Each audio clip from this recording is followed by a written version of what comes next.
హల్లెలూయా. ముందుగా తండ్రి నేను వందనాలు తెలియజేస్తున్నానండి. కుడి వచ్చిన ప్రజలకు వందనాలు తెలియజేస్తున్నాను. ప్రొఫెసర్కి మర్చిపోయినటువంటి ప్రజలకు వందనాలు తెలియజేస్తున్నానండి. దేవుడు గతించిన కాలంతో కాచి కాబట్టి టెక్నాలజీలో కాచిపడుతున్నాను బట్టి ఒకసారి స్తోత్రాలు తెలియజేద్దామండి. స్తోత్రం స్తోత్రం స్తోత్రం స్తోత్రం. అడ్వెంట్లోని 4వ ఆదివారము ఇద్దరు ఏర్పరచబడిన పత్రిక పాఠం చెప్తాను, దయచేసి నోట్ చేసుకోండి. మొదటి పాఠంలో యెషయా గ్రంథము 40వ అధ్యాయము 1 నుంచి 8 వరకు. యెషయా గ్రంథము 40వ అధ్యాయము 1 నుంచి 8 వరకు. రెండవ పాఠంగా హెబ్రీయులకు రాసిన పత్రిక 12వ అధ్యాయము 15 నుంచి 29 వరకు. హెబ్రీయులకు 12వ అధ్యాయము 15 నుంచి 29 వరకు. మూడవ పాఠంగా లూకా సువార్త 1వ అధ్యాయము 67 నుంచి 80 వరకు. లూకా సువార్త 1వ అధ్యాయము 67 నుంచి 80 వరకు. అడ్వెంట్ 4వ ఆదివారం ప్రారంభ గీతము. అంతరిక్షమా మహావర్షము వర్షించుము, ఆకాశ మండలము నీతిని కురిపించుగాక, భూమి నెలలు విడిచి రక్షణ ఫలించుగాక. ఆకాశము దేవుని మహిమను వివరించుచున్నది, అంతరిక్షము ఆయన చేతి పనిని ప్రచురపరచుచున్నది. సంగ్రహ ప్రార్థన. ఓ ప్రభువా, మేము నీ చిత్తమును నెరవేర్చకుండా మా పాపములు మమ్ము ఆటంకపరుచుచున్నవి. ఇట్లు అడ్డగింపబడిన కార్యములను మేము శీఘ్రముగా నెరవేర్చగలుగున్నట్లు కృపగల నీ ప్రాయశ్చిత్తము వలన మాకు సహాయం చేయటకి నీ శక్తిని పురుకొలిపి నీ ప్రభావంతో మా ఎదుగు రమ్మని తండ్రితోనూ పరిశుద్ధాత్మతోనూ సదా ఏకదేవుడవై యుగయుగములు జీవించుచు పరిపాలించుచుండు నిన్ను వేడుకొనుచున్నాము. ఆమేన్. ఉత్తమన గీతం. యెహోవా తనకు మొరపెట్టు వారికందరికీ సమీపముగా ఉన్నాడు. తనకు నిజంగా మొరపెట్టువారు అందరికీ సమీపంగా ఉన్నాడు. నా నోరు యెహోవాను స్తోత్రం చేయును, శరీరులందరూ ఆయన పరిశుద్ధ నామమును నిత్యము సన్నతించుగాక. హల్లెలూయా హల్లెలూయా. నాకు సహాయము నీవే, నా రక్షణకర్తవు నీవే, నా దేవ ఆలస్యం చేయకము. హల్లెలూయా. అపోస్తల విశ్వాస ప్రమాణము నేను చెప్తాను, దయచేసి నాతో పాటు కూడా ప్రతి ఒక్కరు బిగ్గరగా చెప్తామండి. నేను పరలోకమును బిగ్గరగా చెప్తాను. నేను పరలోకమును భూలోకమును సృష్టించిన సర్వశక్తి గల తండ్రి అయిన దేవుని నమ్ముచున్నాను. ఆయన జనితైక కుమారుడును మన ప్రభువునైన యేసుక్రీస్తును నమ్ముచున్నాను. ఈయన పరిశుద్ధాత్మ చేత గర్భమున ధరింపబడి కన్య అయిన మరియ నుండి పుట్టి పొందు పిలాతు క్రింద శ్రమపడి శిలువ వేయబడి చనిపోయి సమాధి చేయబడిన పాతాళంలోనికి దిగి చనిపోయిన వారిలో నుండి 3వ దినమున లేచి పరలోకమునకు ఎక్కి సర్వశక్తి గల తండ్రి అయిన దేవుని కుడి చేతి వైపు కూర్చుని ఉన్నాడనియు, జీవించు వారికి చనిపోయిన వారికి న్యాయము తీర్చుటకు అక్కడ నుండి వచ్చిననియు నమ్ముచున్నాను. నేను పరిశుద్ధాత్మని నమ్ముచున్నాను. పరిశుద్ధ క్రైస్తవ సంఘమును, పరిశుద్ధ ఐక్యమును, పాప పరిహారమును, శరీర పునరుత్థానమును, నిత్య జీవమును ఉన్నవని నమ్ముచున్నాను. ఆమేన్. చదవని దేవుడు దీవించుగాక. మిగిలిన కార్యక్రమం ఇలా నడిపిస్తాను.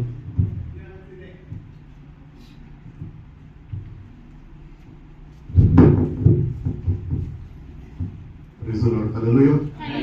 చేతులు ఎత్తుదామండి, దేవుని స్తోత్రాలు చేద్దాం. హల్లెలూయా. ప్రభు మిమ్మల్ని బలపరచును గాక, ప్రభు మిమ్మల్ని స్థిరపరచును గాక, ప్రభు తన వాక్యముతో మిమ్మల్ని వెలిగింపజేసి మిమ్మల్ని ప్రకాశింపజేయను గాక. మంచిదండి. కూయర్స్ మీ అందరికీ మరొకసారి నా హృదయపూర్వక వందనాలు తెలియజేస్తున్నాను. కాబట్టి అడ్వెంట్లో 4th అడ్వెంట్లో ఉంటున్నాము. కాబట్టి 3 అడ్వెంట్స్ అయిపోయినాయి, 4th అడ్వెంట్ కూడా జరుపుకుంటున్నాము. వెడ్నెస్డే అనగానే మన క్రిస్మస్ పండుగ ఆరాధన కూడా మనము జరుపుకుంటుంటాం. కాబట్టి ఈ క్రిస్మస్ సీజన్లో దేవుని ప్రేమని మనం ఎక్కువగా ధ్యానిస్తూ ఆ ప్రేమలో వేరుపారుతూ ఆ ప్రేమని కలిగి మనము ఉండాలి అని దేవుడు నీ కొరకు నా కొరకు నిన్ను నన్ను ప్రేమించి ఈ భూమిపైకి దిగవచ్చు. కాబట్టి క్రిస్మస్ అంటే ఏదో పశువుల పాక పెట్టుకొని దానిలో చిన్న బొమ్మ పెట్టి దాన్ని పూజించడం కాదు. క్యారల్ సర్వీస్ ఉన్న రోజు ఇక్కడ పెట్టాం. ఆ రోజు క్యారల్స్, క్రిస్మస్ క్యారల్స్ కాబట్టి క్యారల్ సర్వీస్ చేసుకుంటున్నాం కాబట్టి ఇక్కడ పెట్టినాం. ఈ రోజు ఉదయకాలం కూడా మళ్ళీ ఇక్కడే పెడదామంటే బ్రదర్స్ ఒకటే చెప్తున్నారు, విగ్రహారాధనకి అయిపోతుంది, పక్కకు పెట్టేద్దాం నాన్న. ఎందుకు అది పక్కకు పెట్టించిన కారణం మీతో మాట్లాడుతున్నానంటే, మనం ఏదో ఆచారంతో పండగలు జరుపుకుంటలేదు. దేవుడు మనకి విలువైన రక్షణ ఇచ్చి ఉన్నాడు. ఆయన ప్రేమని నీ పట్ల నా పట్ల ఆయన చూపి ఉన్నాడు. we are not deserve to be loved. మనం ఏమాత్రము ప్రేమించదగిన వారం కాదు, కానీ అయినప్పటికీ దేవుడు నిన్ను నన్ను ప్రేమించి ఆయన ప్రేమని మన కొరకు కల్వరి సిలువలో దారిపోసి. కాబట్టి ఈ 3 అడ్వెంట్స్ లో మొట్టమొదటిది హోప్, దేవుని యందు నిరీక్షణ కలిగి జీవించాలా. రెండోదిగా దేవుడు అనుగ్రహిస్తున్న శాంతిని మనం కలిగి జీవించాలా, పీస్. అదేవిధంగా ఈ రెండో నీలో ఉంటే కనుక ఆటోమేటిక్ గా నీలో సంతోషం ఉంటుంది, జాయ్. కాబట్టి దేవుని యందు ఆనందించేవారు ప్రతినిత్యము ఆయనలో సంతోషంగా ఉంటారు. ఈ లోకంలో సంతోషం ఉన్నా లేకపోయినా పర్వాలేదు, కానీ ఆయనలో అయితే వాళ్ళు సంతోషంగా ఆయనతో ఆనందించే వారుగా వాళ్ళు ఉండగలుగుతారు. అదేవిధంగా ఈ వారానికి మనం చూసుకున్నట్లయితే లవ్, దేవుని ప్రేమ. కాబట్టి ఈ 4 మన జీవితాల్లో వెలుగుతూ ఉండాలి. క్రిస్మస్ వచ్చినప్పుడు వెలిగించడం కాదు, లేకపోతే క్రిస్మస్ అయిపోగానే తీసి పెట్టెల్లో మోసేసి లోపల పెట్టుకోవడం కాదు. మనం బ్రతికినంత కాలము మనకు తుది శ్వాస విడిచే వరకు ఇవన్నీ మనము కలిగి జీవించే వారమై ఉండాలి. ప్రతిదినము ఆయనతో సావాసం చేస్తూ, వాక్యంలో ఎదుగుతూ, వాక్యంతో వెలిగింపబడుతూ, ఆయనలో స్థిరపరచబడుతూ, ఆయన క్వాలిటీస్ అన్ని మనము ధరింపజేసుకొని ఆయన పోలికలో మనము మారే అంత వరకు దేవుడు మనని ఆయన ప్రేమతో మనల్ని కాపాడుతూనే ఉంటాడు, మనం బలపరుస్తూనే ఉంటాడు, మనని నడిపిస్తూనే ఉంటాడు. కాబట్టి 4 క్యాండిల్స్ ఉన్నాయి, చూసాం కదా. ఫస్ట్ క్యాండిల్ ఫస్ట్ కపుల్ అంటించారు, సెకండ్ మరొక ఫ్యామిలీ అంటించింది, థర్డ్ కూడా మరొక ఫ్యామిలీ వచ్చి అంటించారు. ఈరోజు 4th candle Timothy and Padma వచ్చి వాళ్ళు వెలిగిస్తారు క్యాండిల్. తిమోతి అండ్ పద్మ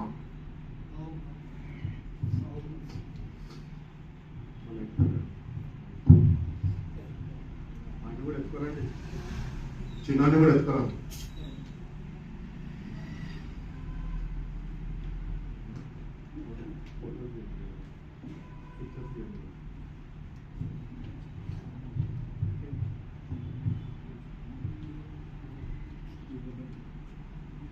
ఇప్పటి వరకు అందరూ వెలిగించిన ఫ్యామిలీస్ ఒక్కొక్క క్యాండిల్ వెలిగించారు, కానీ ఒక special family all the 4 candles వెలిగిస్తారు. చప్పట్లు కూడా మన వచ్చి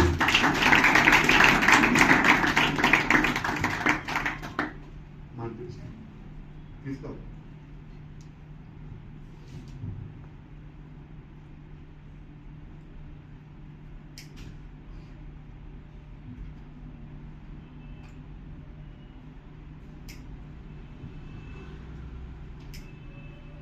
hope, peace,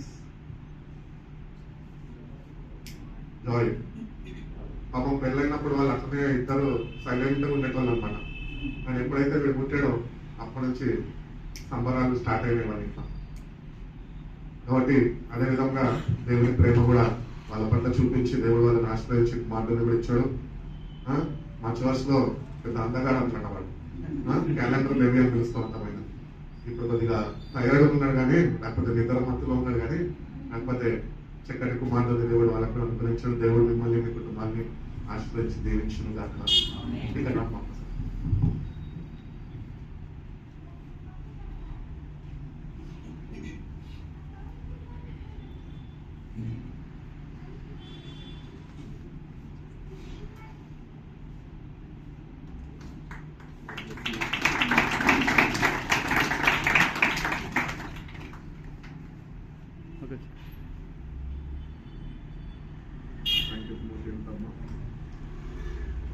ఇంకేమాత్రం మనం ఆలోచన చేయకుండా వాక్యానికి సమయం నిజం దానికన్నా ముందు ఒక పాట పాడుకుందాం. మీకు రావాలన్నా మైక్ తీసుకోండి. ఒక పాట పాడగానే వెంటనే సమయం బ్రదర్ జోష్వాలకి అప్పగిస్తాము. నేను వాక్య సందేశాన్ని అందిస్తాను.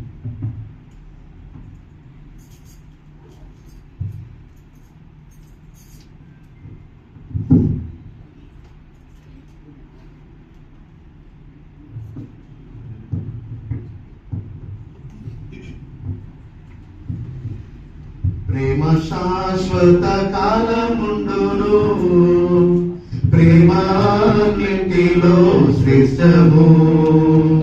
ప్రేమ శాశ్వత కాలముండును, ప్రేమ అన్నింటిలో శ్రేష్టము.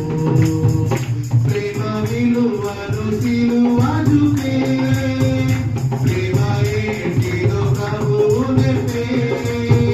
ప్రేమ విలువను సిలువ చూపే, ప్రేమ ఏంటిదో ప్రభువు చెప్పే. ప్రేమ చూపున హృదయెడల, ప్రేమ కలిగి ఉండు ప్రియుడా. శాశ్వత కాలముండును, ప్రేమ అన్నిటిలో శ్రేష్టము. ప్రేమ శాశ్వత కాలముండును, ప్రేమ అన్నిటిలో శ్రేష్టము. ప్రేమలో దీర్ఘశాంతము, ప్రేమలో దయాళుత్వము. ప్రేమలో దీర్ఘశాంతము, ప్రేమలో దయాళుత్వము. ప్రేమ సహింపనిపుడు, ప్రేమ కలిగి ఉండు ప్రియుడా. ప్రేమ శాశ్వత కాలముండును, ప్రేమ అన్నిటిలో శ్రేష్టము. ప్రేమ శాశ్వత కాలముండును, ప్రేమ అన్నిటిలో శ్రేష్టము. ప్రేమలో డంబముండను, ప్రేమము పొంగవెప్పుడు. ప్రేమలో డంబముండను, ప్రేమము పొంగవెప్పుడు. ప్రేమలో తగ్గిపున్నది, ప్రేమ కలిగి ఉండు ప్రియుడా.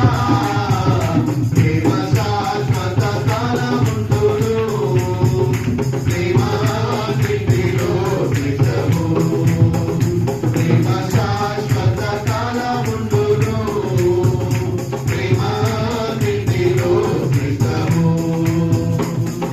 ప్రేమించు సహోదరుని,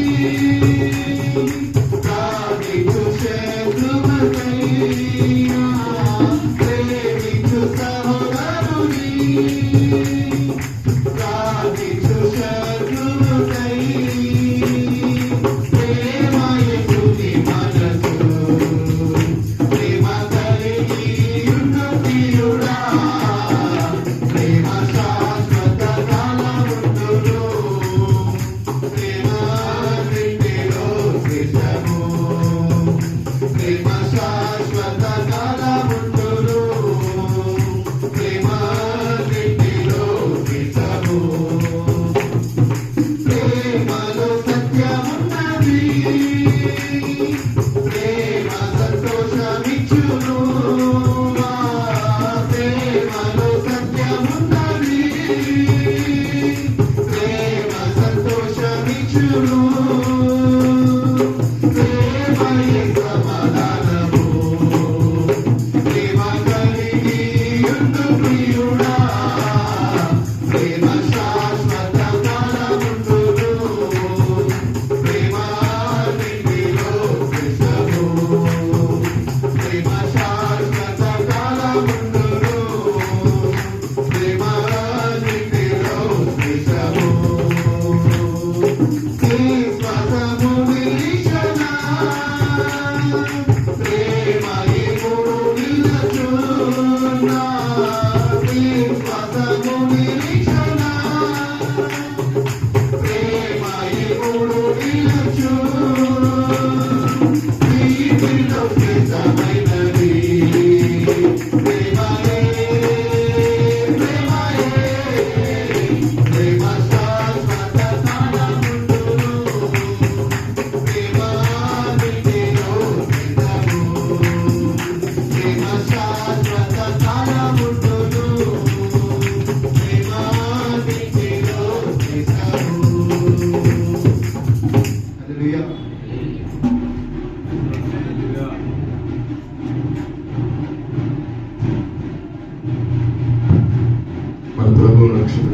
యేసుక్రీస్తు పరిశుద్ధమైన నామములో కూడొచ్చిన మీ అందరికీ నా హృదయపూర్వక సంతోషంగా ఉండగలిగి హల్లెలూయా చూద్దాం. దేవునికి స్తోత్రం. హల్లెలూయా. నిజంగానే ఒక 3 అడ్వెంట్లు కంప్లీట్ చేసుకుని ఒక 4వ అడ్వెంట్ మనం పెట్టాము. సో దైవజనం చెప్పిన విధంగా నరగోస్వల్ చర్చలో ఒక ఆరాధన క్రమం అనేది ఉంది. మేము ఫాలో అవుతాం. నాకు తెలుసు ఒక 10 సంవత్సరాల బట్టి అది ఫాలో అవుతూనే ఉన్నాం. సో ఈ దినముగా ఏర్పాటు చేయబడిన లెసన్స్ ఆల్రెడీ మనం చెప్పిన యెషయా గ్రంథము 40వ అధ్యాయం. ఒక సంవత్సరం క్రితం అదే వాక్యం చెప్పాను. దయచేసి చెప్పారు వాక్యం తీసుకోవాలి. చూసినప్పుడు ఆ మాటలు నిజంగా మరలా ప్రభు నాకు చెప్పడానికి అవకాశం ఇచ్చిన దేవునికి స్తోత్రాలు చెల్లిస్తున్నాను. మొదటిగా మనం చూసినట్లయితే నిరీక్షణ, రెండవదిగా సమాధానం, మూడవదిగా సంతోషము, నాలుగవదిగా ప్రేమ. ప్రతి ఒక్క క్రైస్తవుని యొక్క జీవితంలో వారి యొక్క కుటుంబంలో ఈ 4 ఉండాలి. ఏముండాలి? ఈ 4 ఉండాలి. సంతోషం ఉండాలి, సమాధానం ఉండాలి, నిరీక్షణ ఉండాలి, ప్రేమ ఉండాలి. క్రైస్తవులు అని చెప్పుకోవడం కాదు కానీ మన యొక్క వ్యక్తిగత జీవితాలు, మన కుటుంబాల్లో ఈ 4 కనబడుతూ ఉండాలి. ఎవరైనా మన కుటుంబాల వైపు కానీ మన వైపు కానీ చూసినప్పుడు ప్రాముఖ్యంగా ఈ క్రిస్మస్ దినాల్లో దేవునికి స్తోత్రం. హల్లెలూయా. అంటే సంవత్సరంలో ఉండకపోయినా క్రిస్మస్ దినాల్లో ఉండాలా అయ్యారంటే నేను అంటాను, ఈ క్రిస్మస్ దినాల్లో మరీ ఎక్కువగా కనపడాలి. ఎందుకని చక్కటి నూతన వస్త్రాలు ధరిస్తాం, ఇళ్ళకి రంగులు వేసుకుంటాం, డస్ట్ దులుపుతాము, పిండి వంటలు వండుతారు అంటారు కదా. మా ఊర్లో అయితే మా పాస్టర్ గారు అని చెప్తారు, అరే పండుగ అంటే ఇంటికి ఒంటికి పంటికి కాదు అంటే నేను అంటాను, ఆ 3గా ఉండాలి పాస్టర్ గారు. ఎప్పుడు వాగ్దానం చేస్తూ ఉంటా ఆయనతో. మనకు ఉండాలండి, ఇంటికి ఉండాలి. దేవుడు మనం ఆశ్రయించిన దాన్ని బట్టి మంచి వస్త్రాలు ధరించుకోవాలి, అంత తప్పు లేదు. అదే విధంగా మనము మన తోటి బంధువులు ఎన్నో ఆహ్వానిస్తాం. పండుగ దినాల్లో వస్తారు కదా. మన దేవుడు మనం ఆశ్రయించిన దాన్ని బట్టి ఇంట్లో వాళ్ళని ఏదో కూర్చోబెట్టినట్టు కాకుండా ఏదో పిండి వంటలు చేస్తాం. వీటన్నిటికంటే ప్రాముఖ్యమైనది ఏంటంటే మన హృదయంలో క్రీస్తు ఉండాలి. దేవునికి స్తోత్రం. హల్లెలూయా. మన జీవితంలో ఎన్ని హంగులు ఆర్భాటాలు ఉన్నా క్రీస్తు లేకపోతే ఆ యొక్క జీవితం అనేది వ్యర్థం. ఈ దినాన చూసినట్టయితే అడ్వెంట్ లో 4వ వారంలో ప్రేమ గురించి ఉంది. అయితే లేక చిన్న ఒక మాట చెప్తాను. నాకు ఎప్పుడు కూడా నాకు 30 minutes కనపడుతుంది. మాక్సిమం ట్రై చేస్తాను 30 నిమిషాలు క్లోజ్ చేయడానికి.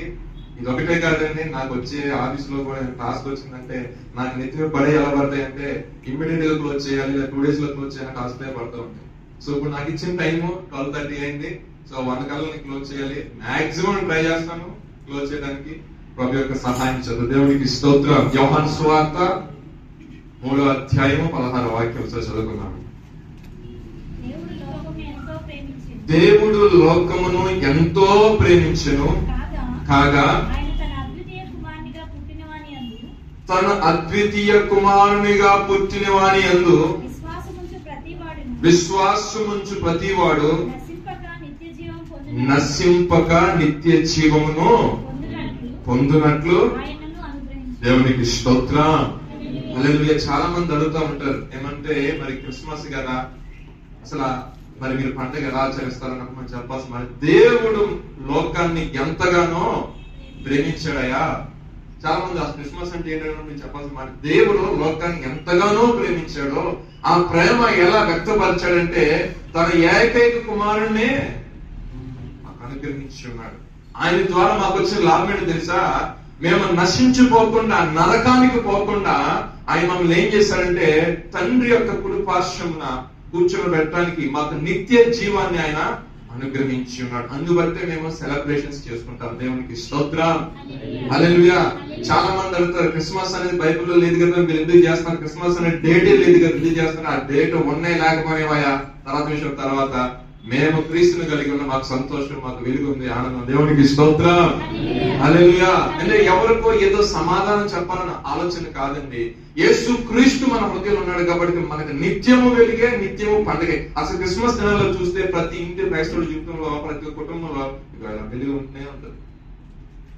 అని అంటారు కదా. యోహాను సువార్త 1వ అధ్యాయం మొదటి వాక్యం చదవండి. వాక్యము దేవుని యొద్ద ఉండెను, వాక్యము దేవుడై ఉండెను, వాక్యము దేవుడై ఉండెను, ఆయన ఆది యందు దేవుని యందు ఉండెను, సమస్తం ఆయన మూలంగా కలిగినది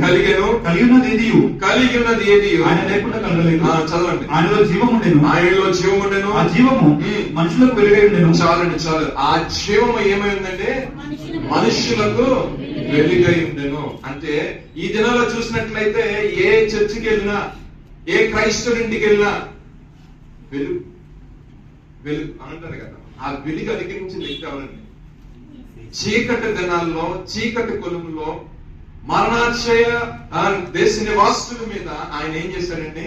వెలుగును ప్రకాశింపచేశాడు. చాలా మంది అడుగుతూ ఉంటారు, నా ఏంటి మరి క్రిస్మస్ దినాలు వచ్చినాయిగా కనపడలేదు, ఏంటి హడావులు ఏం కనపడలేదు అంటూ ఉంటారు కొంతమంది. నేను చేసుకోమండి అంటారు కొంతమంది.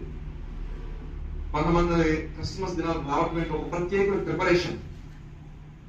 ఎలా ప్రిపేర్ అవుతారంటే, అమ్మ పండుగ దినాల్లో ఎవరు దెబ్బట్లు పెట్టుకోకూడదు, పండుగ దినాల్లో ఉన్నాము సమాధానం కలిగి ఉండాలి, పండుగ దినాల్లో ఉన్నాము ప్రభువుని ఆరాధిస్తున్నాం, క్రిస్మస్ దేవుణ్ణి ఆరాధించాలి.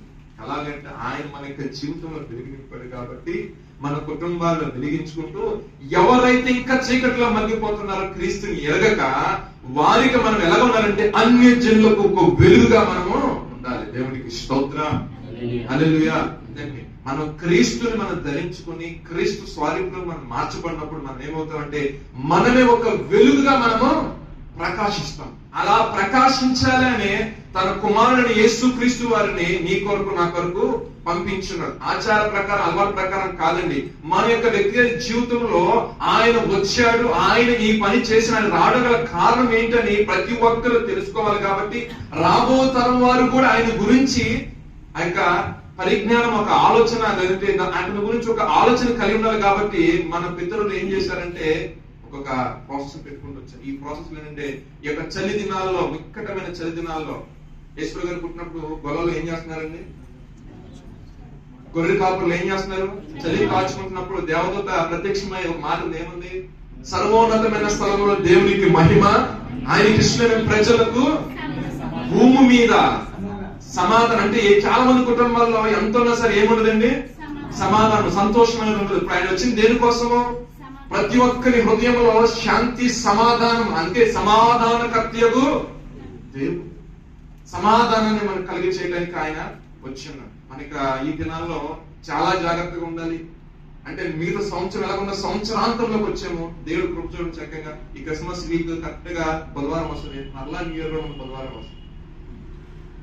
కరెక్ట్ గా వారం తిరిగే లోపల మీరేం బాధపడమాకండి, మీకోసం ఉపవాసం ప్రకటిస్తుంది. దేవుడికి స్తోత్రం, హల్లెలూయా.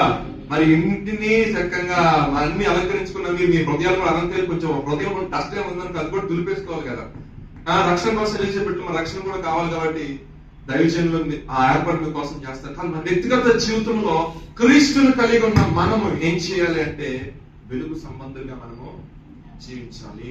ఎందుకంటే దేవుడు మనల్ని ఎంతగానో ప్రేమించాడు. నిజంగా ఎంతగానో ప్రేమిస్తేనే ఏదైనా చేయగలుగుతాం, ప్రేమించకుండా త్యాగం చేయలేమండి ఏది కూడా. ఇక నేను లోకానుసారమైన ప్రేమ గురించి నేను మాట్లాడను కానీ దేవుడు మన పట్ల ప్రేమ ఏంటంటే దాని కండిషన్, అన్కండిషనల్ గా ఉంది. దీనికి అంటే ఇది ఉంటేనే ఇది దాంట్లో లేదు. ఆయన ప్రతి ఒక్క సర్వ మానవాళి, అందుకే దేవుడు లోకమును ఎంతగానో దానికి హద్దులు అవధులు లేదండి. హద్దులు అవధులు లేకుండా ప్రేమించాడు కాబట్టి ఆయన మన కొరకు సింహాసనం సైతం కూడా వదిలొచ్చాడు. ఏ రాజకీయ నాయకుడైనా తన ముఖ్యమంత్రి పదవికి రాజీనామా చేసిన నీతో ఉంటాను వస్తాడా? రాగలుగుతాడా? ఏ రాజకీయ నాయకుడైనా, ఏ మంత్రులైనా, ఏ అధికారి అయినా. కానీ నా ప్రభు నీ కొరకు, నా కొరకు, మన దీన దశలో మనం చూసిన దేవుడు, మన దరిద్ర స్థితిని చూసిన దేవుడు, మన పాపంలో కొట్టుకుపోతున్న స్థితిని చూసి ఈ పాపం నుండి, శాపం నుండి నేను సృష్టించిన ఈ జనాన్ని నశించుకోకూడదు, ఈ కుటుంబాలు నశించుకోకూడదు, వీరికి సహాయం చేసేందుకు ఎవరు లేరు, కనీసము ఒకరెళ్ళి మార్గం చూపిస్తే వాళ్ళు సరి చేసుకుంటారేమో అని చూసినప్పుడు అనేక మంది ప్రవక్తలను దేవుడు పంపించున్నాడు. ప్రవక్తలుగా చూశారే గాని కొంతమంది మాత్రమే నడిచారు, కొంతమంది మాత్రమే రక్షించబడ్డారు. కానీ దేవుని యొక్క ప్రణాళిక అందరూ అంతటా మారు మనసు పొందాలి, అందరూ అంతటా పరలోక రాజ్యం చేరాలి అనే ఒక ఆలోచన ఉంది. కాబట్టి ఆయన యొక్క ఆలోచనను రూఢిగా నెరవేర్చే వ్యక్తి ఎవరంటే కుమారుడు మాత్రమే. దేవునికి స్తోత్రం, హల్లెలూయా. తండ్రి యొక్క బాధ్యత ఎవరికి ఉంటుందండి? కుమారుడికి. మన రాజకీయాల గురించి మాట్లాడుతూ ఉంటే మన పాలిటిక్స్ చూస్తూ ఉంటాం. చాలా మంది వారసత్వం వచ్చిన నాయకుడిని ఎంచుకుంటూ ఉంటారు. ఎందుకని? తండ్రి చేసిన పనులు కుమారుడు కూడా ఏదో చేస్తాడు, ఏదో ఉద్ధరిస్తాడు అని. కానీ వాళ్ళు చేస్తారా చేయట్లేదు సెకండ్ థింగ్. కానీ నా తండ్రి సృజించిన సృష్టి ఈ అపవాది కబంధ హస్తాల్లోకి వెళ్ళిపోయినప్పుడు అనేక మంది దైవజనులు వచ్చారు, అనేక మంది ప్రవక్తలు వచ్చారు, అనేక మందిని దేవుడు ఆత్మచేత నింపి వాడుకున్నారు. కానీ సంపూర్ణతలోనికి ఎవరు తీసుకురాలేకపోయి. ఆ సంపూర్ణతలోనికి తీసుకుని రావాలంటే ఆయనే రావాల్సి వచ్చింది. అందుకే ఎలా వచ్చారండి? ఆ వాక్యమే శరీరధారిగా కృపాసత్య సంపూర్ణుడిగా మన మధ్యకి రావడం జరిగింది. దేవునికి స్తోత్రం. అంతటి గొప్ప ప్రేమ. అడ్వెంట్ 4 ప్రేమ గురించి చెప్పాలంటే సరే ఈ దినముకే ఏర్పాటు చేయమని బైబిల్ లెసన్స్ లో కదాం. చూద్దాం. యెషయా గ్రంథము 40వ అధ్యాయం 1వ వాక్యం ఒకసారి చదవండి. మీ దేవుడు సెలవిచ్చిన మాట ఏదంటే, నా జనులను ఓదార్చుడి ఓదార్చుడి, నా జనులను ఓదార్చుడి ఓదార్చుడి, యెరూషలేముతో ప్రేమగా మాట్లాడుడి, యెరూషలేముతో ప్రేమగా మాట్లాడుడి. ఆమె యుద్ధకాలము సమాప్తమాయెను, ఆమె యుద్ధకాలము సమాప్తి ఆయను, ఆమె దోషరుణము తీర్చబడిన యెహోవా చేతి వలన ఆమె తన సమస్త పాపముల నిమిత్తము ఎన్నంతలు పొందినను సమాచారము ఆమెకు ప్రకటించాలి. చాలండి. ప్రవక్తలలో గొప్ప ప్రవక్తగా పిలువబడుతున్న ప్రవక్త యెషయా ప్రవక్త. ఈ యెషయా గ్రంథం చూసిన దగ్గరగా ఒక 60 అధ్యాయాలు కనపడుతూ ఉంటాయి. ఈ 60 అధ్యాయాల్లో మాక్సిమం చూసినట్లయితే యేసుక్రీస్తుని గురించి, యేసుక్రీస్తు వారు ఏ విధంగా భూమి మీద రాబోతున్నారు, ఏ విధంగా తన జనులకు పాప క్షమాపణ కలగజేయబోతున్నారు, దానికంటే ముందు ఎవరు రాబోతున్నారు అనేది సుస్పష్టంగా క్లియర్ గా రాయబడిన ప్రవచన వాక్యాలు ఎక్కడ కనపడతాయంటే యెషయా గ్రంథంలో మనకి ఎక్కువగా తారసపడుతూ ఉంటాయి. అదే విధంగా ఇప్పుడు చూసినట్లయితే మీ దేవుడు సెలవిచ్చిన మాట ఏదనగా, నా జనులను ఓదార్చుడి ఓదార్చుడి, యెరూషలేముతో ప్రేమగా మాట్లాడి. జనులను ఓదార్చండి ఓదార్చని మాటకి కారణం ఏంటంటే, దేవాతి దేవుడు ఒక జనాంగాన్ని ఏర్పరచుకున్నప్పుడు ఆ జనాంగము ద్వారా సర్వ సృష్టికి తన యొక్క మహిమ ఏంటి, తను ఏమై ఉన్నాడో అని తెలియచేద్దాం అనుకున్న సమయంలో అపవాది ఆ యొక్క ఎవరైతే ఏర్పరచుకున్నారో ఆ ఏర్పాటులో ఉన్న వ్యక్తుల్ని ఏం చేశారంటే కొంచెం పక్కకు నెట్టేశారు. ఆ పక్కకు నెట్టేయటం వల్ల ఏమైందంటే దేవుని యొక్క ఉన్నతమైన పిలుపుల నుండి వీళ్ళు తప్పించబడినారు. అయితే పరిశుద్ధ గ్రంథం సెలవిస్తుంది, పాపము చేయవాడు ఎవడో వాడు మరణానికి పాత్రుడు. అయితే ఈ అపవాది ఏం చేశారంటే వీళ్ళు తప్పించడం మాత్రమే కాకుండా ఆ పాపం వైపు నడిపించాడు. పాపం వైపు నడిపించినప్పుడు ఎంతో మంది నశించిపోతున్న సమయంలో దేవాదేవుడికి బాధ కలిగి, అయ్యో నేను ఒక్కని వ్యక్తి ద్వారా అంటే యాకోబు ద్వారా ఇశ్రాయేలు అనే ఒక గొప్ప జనాంగాన్ని తయారు చేస్తున్నాను. కాకపోతే ఏమైందంటే తర్వాత కొంతమంది నాయకులు నిలబడ్డారు. ఆ నాయకులు నాయకత్వంలో బాగా నడిచారు. తర్వాత ప్రవక్తలు వచ్చారు, బాగా నడిచారు. కాలక్రమేపైన వాళ్ళు నడిపించే నాయకులు లేక భిన్న రకాలైన మనుషులు, భిన్న రకాలైన ఆలోచనలు, అపవాది యొక్క తంత్రాలు వాళ్ళ మధ్యలోకి వచ్చేసరికి ఏమైపోయారంటే దేవుని యొక్క ప్రణాళిక నుండి వీళ్ళు తప్పించబడి ఎటు వెళ్ళిపోతున్నారంటే నశించుకోవడానికి వెళ్ళిపోతున్నారు. దేవుడు ఆలోచించి ఏమనుకున్నాడంటే, నేను నాకు అర్థమైన పరిభాషలు చెప్తాను. దేవుడు ఆలోచించి ఏం చేశాడంటే, వీళ్ళు ఈ విధంగా నశించిపోవడం కంటే వీళ్ళు తప్పులు తెలుసుకున్నట్టు ఒక బానిసత్వంలోకి కొంతకాలం వీళ్ళు పెడదామన్నట్లు వాళ్ళు చేసిన దోషం బట్టి, వాళ్ళు చేసిన పాపం బట్టి నశించుకోని ఒక శత్రువైన వాడు వచ్చేసి ఏం చేశాడని తీసుకుని పోయాడు బబులోని చెరకి వెళ్ళిపోయిన తర్వాత వాళ్ళ పాటలు మామూలుగా లేదు. అయితే దేవుడు వాళ్ళు పెట్టిన మొర, వాళ్ళు చేసిన ప్రార్థన, ప్రవక్తల ద్వారా చేసిన మనవి అన్నిటిని ఆలకించి ఒక దినాన ప్రభు సరే వీళ్ళ యొక్క దోష శిక్ష ఇక చాలు, వీళ్ళని మరలా నేను తీసుకుని వచ్చి నేను ఆశ్చర్యించాలని దేవుడు ఒక ప్రణాళిక అనుకున్నప్పుడు దేవుడు మాట్లాడుతున్న మాట ఏంటంటే, యెరూషలేముతో ప్రేమగా మాట్లాడే దేవునికి స్తోత్రం. అంటే ఎవరైతే కృంగిపోయి ఉన్నారో, ఎవరైతే నశించడానికి ముందరకు వెళ్ళిపోతున్నారో, ఎవరైతే దేవుని వాక్యాన్ని లోబడకుండా వాక్యానుసారంగా జీవించకుండా నానా రకాలుగా జీవిస్తున్నారో వారితో మీరు కోపగించుకొని మాట్లాడటం కాదు, కానీ ఈసారి నేను ప్రేమగా వారితో మాట్లాడతాను, వారి యొక్క ప్రవక్త నేను సరి చేస్తాను అంటాడు. దేవునికి స్తోత్రం. హల్లెలూయా. దేవుడు గన ఒకసారి మన తల్లిదండ్రులు కోపంగా మాట్లాడితే మనకి కోపం ఎంత లభిస్తుందండి చెప్పండి? గాలి లభిస్తాయి కంచాలు కొంతమంది అని అంటారు కాదు, నవ్వమాకండి. ఎందుకు భాష గారు మమ్మల్ని ఎలాగే అంటారంటే తెలిసిన మాటని చెప్పడం తప్పే ఉంది. ఎందుకని? ప్రేమ ఒక పక్కన, ఇంకోటి ఏంటి కోపం. ఎందుకండి డాడీ గారం పెడుతున్నప్పుడు వచ్చి లేదమ్మా నాకు అవసరం లేదు, అరే కాదు నాన్న తర్వాత అరే అది కాదుగా ఇది నన్ను అలా చేయకూడదు కదా, ఇలా చేస్తే మరి నెక్స్ట్ జనరేషన్ కి నువ్వే ఒక మూల పురుషుడుగా ఉండాల్సింది, నేను ఏర్పరుచుకున్నది నిన్నే. ఒకప్పుడు కోపంగా మాట్లాడు తండ్రి, ఇప్పుడు కోపం మాట్లాడట్లేదండి, ఆయన ప్రేమగా మాట్లాడుతున్నాడు సంఘంతో. ప్రేమ ఇగో నీ పట్ల ఉన్న ఉద్దేశం ఇది, ఇగో నేను నీ పట్ల చేయాలని ఆశపడుతున్నాను, నేను ఏర్పరచుకున్న ఏర్పాటు ఇది, నేను నీకు అనుగ్రహించిన వాగ్దానం నీ పట్ల నెరవేరుస్తాను, నేను ఏదైనా మాట ఇచ్చిన మాటని నెరవేరుస్తాను. కానీ నీలో కొన్ని పొరపాట్లు ఉన్నాయి, ఆ పొరపాటును సరి చేసుకున్నప్పుడు ఒక మంచి నాయకుడు నిలబడతావు, ఒక జనంగానికి ఒక మూల పురుషుడు నిలబడతావు, ఒక కుటుంబంలో గొప్ప యజమానులు నిలబడతావు. ఇక నీ క్రియలు సరి చేసుకున్నప్పుడు దేవుని యొక్క సింహాసనం ఎదుట నిందారహితులుగాను ఉంటావు అని చెప్పాలని దేవుడు ఆశపడుతున్నాడు. కానీ ఈ విధంగా ఏ విధంగా చెప్పాలని దేవుడు ఆశపడుతున్న కింద చదువుకున్నట్లయితే కింద చదువుకుంటారని 3వ వాక్యం చదవండి. ఆలకించుడి, అడవిలో కూడా ప్రకటించుచున్నాడు, ఎట్లనగా అరణ్యంలో యెహోవాకు మార్గం సిద్ధపరచుడి, ఎడారిలో మా దేవుని రాజ్య మార్గం సరళం చేయుడి, ప్రతి లోయను ఎత్తు చేయవలెను, ప్రతి పర్వతమును ప్రతి కొండను అణచవలెను. మాట మీరు చదివినప్పుడు యోహాన్ గారు గుర్తురావు, మీకు బాప్తిస్మం ఇచ్చి యోహాన్ గారు గుర్తొచ్చారా? చదవండి మత్తయి సువార్త 3వ అధ్యాయం 1వ వాక్యం. ఆ దినముల యందు బాప్తిస్మం ఇచ్చి యోహాను వచ్చి పరలోక రాజ్యము సమీపించున్నది దేవునికి స్తోత్రం. ఏం పొందమన్నాడంటే మారు మనసు పొందండి, మారు మనసు పొందండి. మారు మనసు తగిన ఫలం కూడా ఫలించాలి. చాలా మంది ఏంటంటే బాప్తిసం తీసుకుంటారు, బాప్తిసం తీసుకున్నాం అనేసి ఆ రక్షణ కొనసాగిస్తున్నాం అనుకుంటారు, కానీ దానికి సంబంధించిన ఫలాలు ఏముండవు. మారు మనసు పొందిన తర్వాత ఆత్మ సంబంధమైన ఫలం మనం ఫలించాలనుకుని, మారు మనసు తగిన ఫలం లేకపోయింది అనుకోండి, ఆయన వచ్చాడు అంజూరపు చెట్టు దగ్గరికి వచ్చాడు, చూసాడు పైనుంచి కిందకి, దాంట్లో ఏం కనపడలేదంటే ఫలాలు ఏం కనపడలేదు.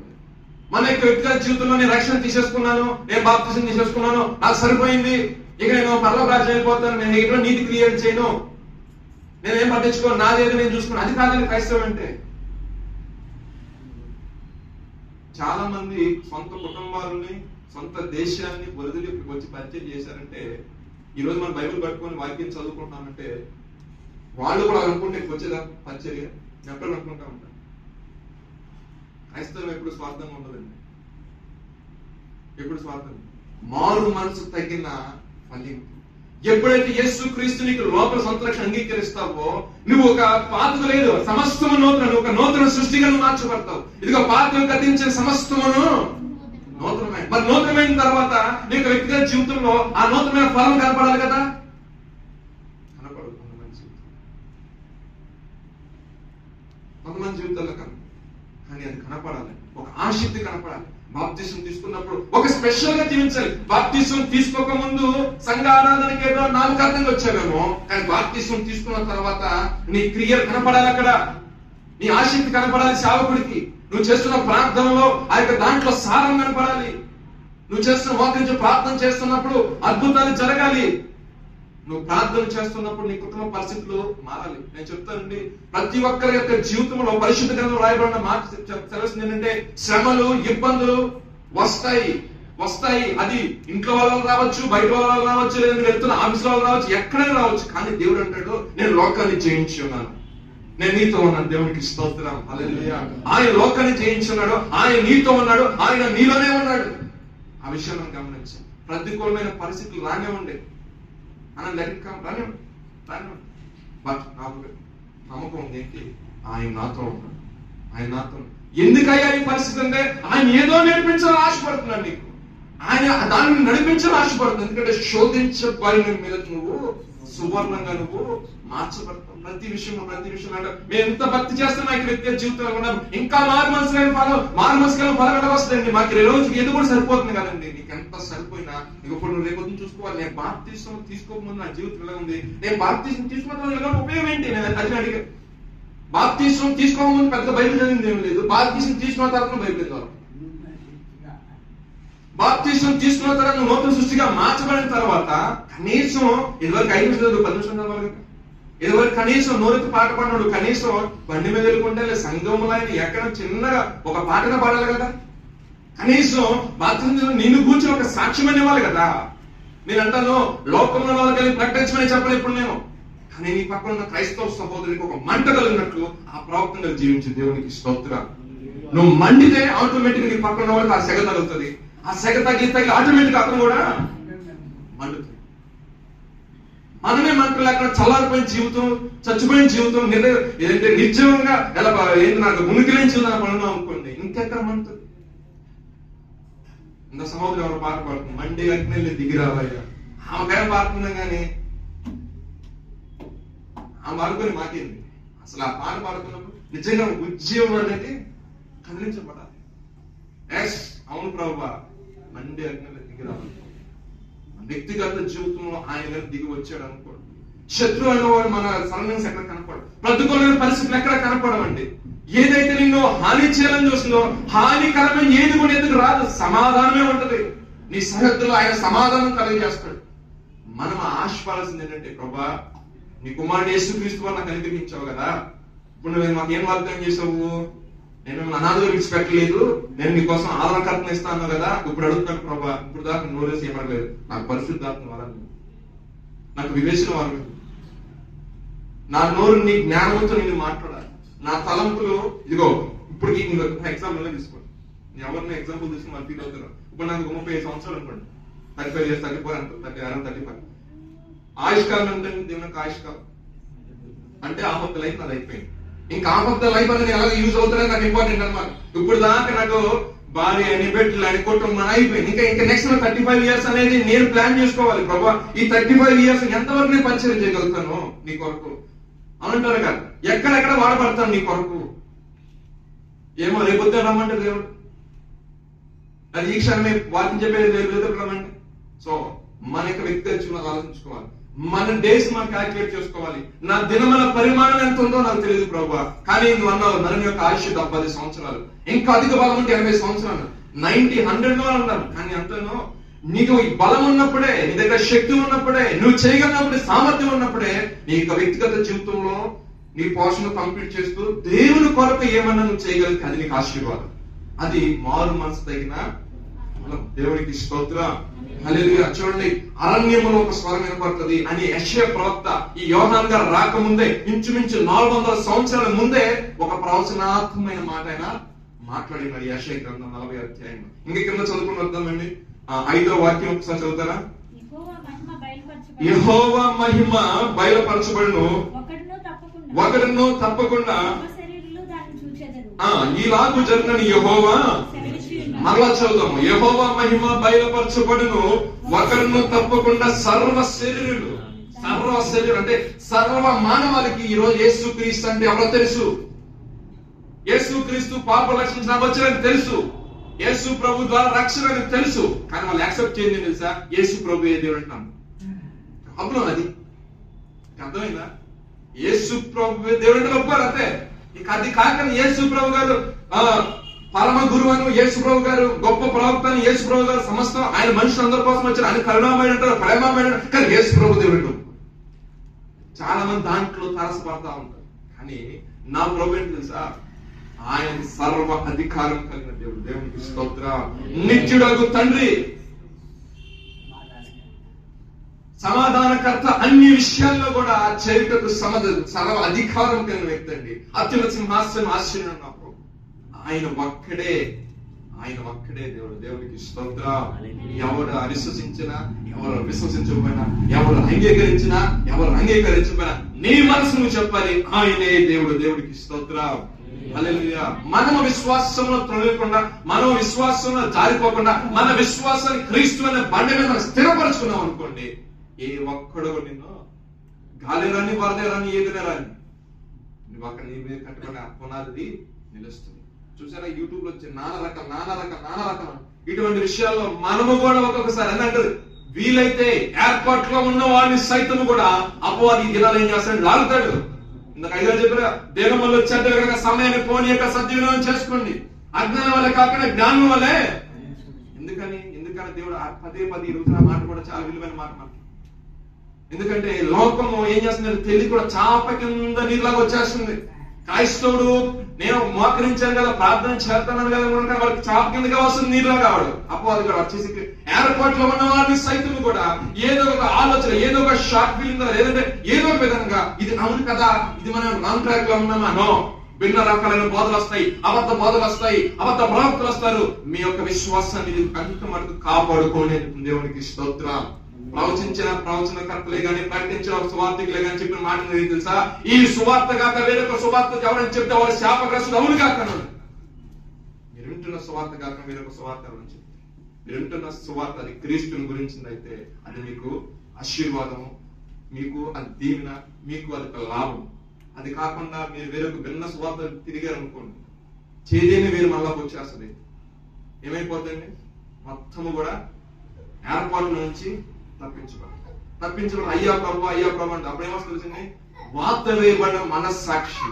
పేరుకు మాత్రమే క్రైస్తాం, సంఘానికి వస్తాం, వెళ్తాం, చేసే పాపిష్టి క్రియలు మొత్తం చేస్తాం, అబద్ధం ఆడుతూ ఉంటాం, స్వార్థపడుతూ ఉంటాం, ఇంకా నానా రకాల లంచాలు తీసుకుంటాము, నానా రకమైన చండాలం మొత్తం కూడా వస్తుంది. కానీ సండేకి వచ్చేసరికి బయలు పెట్టుకుని వచ్చేస్తాం.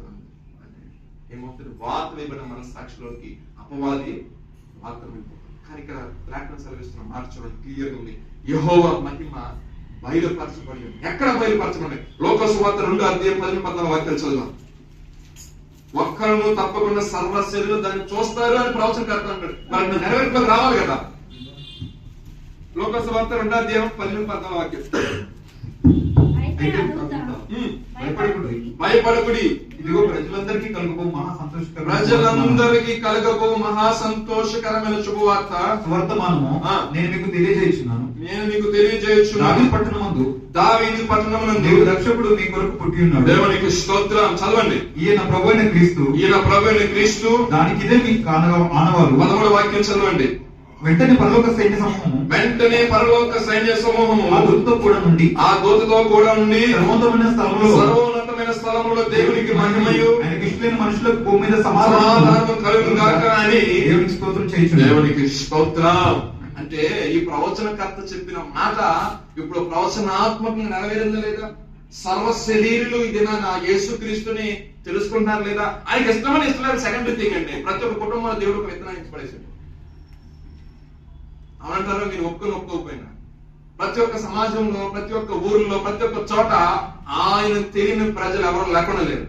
ప్రతి ఒక్క చోట ఇంకా విరివిగా ఎంతైతే బుర్ర చల్దామని గ్రూపులు క్రియేట్ చేసి పెడుతున్నారో ఆ గ్రూపుల్లో కొంతమంది రక్షణ పొందులు చాలా మంది ఉన్నారు. అసలు దీని మీద ఏమైనా ఉందా అని ఎతికి ఆ బైబిల్ చదివేసి వామ్మో ఇదే కదా నిజం, ఇదే కదా మన పితరులు కూడా ప్రవచించింది అప్పట్లో ఆ గ్రంథాల మూలంగా, అసలైంది ఇదే కదా అని చెప్పేసి ఆ గ్రూప్ నుంచి ఎగ్జిట్ అయిపోయి బయటకు వచ్చి పాస్టర్లను పట్టుకుని వాక్యం తెలుసుకుని బాప్తిసం తీసుకున్న వాళ్ళు చాలా మంది. దేవునికి స్తోత్రం. అది ఏ మిషన్ చేత అయినా సరే సువార్త ప్రకటించబడింది కూడా. అయితే ఇప్పుడు ఏంటంటే సర్వ శరీరంలో ఆయన అనుగ్రహించే రక్షణని కనులారా చూస్తున్నాను. ఇంకొక మాట చూద్దామండి. హెబ్రీయులకు రాసిన పత్రిక 1:1 వాక్యం. మన 2వ పాయింట్ కదా. పూర్వకాలమందు నానా సమయములలో నానా విధములుగాను ప్రవక్తల ద్వారా మన పితరులతో మాట్లాడిన దేవుడు ఈ దినముల అంతమందు కుమారుని ద్వారా మనతో మాట్లాడాడు. చాలు. ఇప్పుడు వరకు చదివిన యెషయా గ్రంథం ఎవరైనా ఆయన ప్రవక్త ద్వారా మాట్లాడే కదా దేవుడు. ఇప్పుడు కొత్త నిబంధనకు వచ్చేసాం. కొత్త నిబంధనలో హెబ్రీయులకు రాసిన పత్రిక స్టార్టింగ్ లో ఉన్నాడు, నానా సమయంలో నానా విధములుగా ప్రవక్తల ద్వారా మాట్లాడిన దేవుడు. ఇప్పుడు ఈ దినముల అంతమందు కుమారుని ద్వారా మాట్లాడే దేవునికి స్తోత్రం. హల్లెలూయా. ఇప్పుడు ఎవరిని ఆరాధించడానికి వచ్చినామండి? యేసుక్రీస్తు వారు సస్యరుడిగా భూమి దినాల్లో ఆయన ఏ చోటకెళ్ళినా విస్తారమైన జనసమూహం. ఆయన మాట్లాడితేనే ఒక అద్భుతం. ఆయన ఎవరిని ముట్టితే గొప్ప స్వస్థత కార్యం. ఆయన చూస్తేనే ఏమైంది? దెయ్యాలు పట్టిన వాళ్ళు దెయ్యాలు ఏంటంటే వాళ్ళని బిలబిలు ఆడించి వదిలిపోయారు. అంటే అంత శ్రేష్టమైన జీవితం ఆయన బోధన ద్వారా. ఇప్పుడు ఏమైందంటే కుమారుడి ద్వారా మనకి గొప్ప స్వాస్థ్యం మనకి అనుగ్రహించమని. చదువు కింద 2 మాటలు. ఆయన కుమారుని సమస్తమునకు వారసునిగా నియమించెను. ఆయన ద్వారా ప్రపంచములను నిర్మించెను. ఆయన దేవుని మహిమ యొక్క తేజస్సును, ఆయన తత్వం యొక్క మూర్తి మంత్రమైంది.